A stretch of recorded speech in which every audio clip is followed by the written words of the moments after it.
की इंजाम को पहुंचेगी।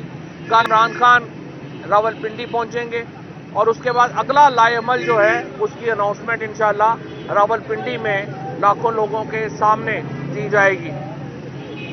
हम अपने मुतालबे में बड़े वाज़ेह हैं। हम पाकिस्तान के आवाम का हक चाहते हैं और हक ये है कि उन्हें ये हक मिले कि वो अगली हुकूमत मुंतखब कर सकें, अपनी हुकूमत मुंतखब कर सकें, और ये सिर्फ इलेक्शनों के नतीजे में ही मुमकिन है।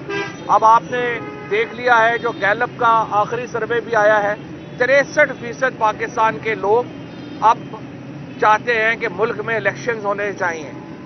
मैं पाकिस्तान की अदालतें, पाकिस्तान के इदारे और पाकिस्तान की सियासी जमातें अवाम के फैसले के सामने सर तस्लीम खम करें। मुल्क में नए इंतखाबात कराए जाएं ताकि आवाम अगली हुकूमत चुन सकें। ये वो वाहिद तरीका है जिससे पाकिस्तान में इस्तेहकाम वापस आ सकता है। बाकी जो मामलात हैं वो चलते रहेंगे।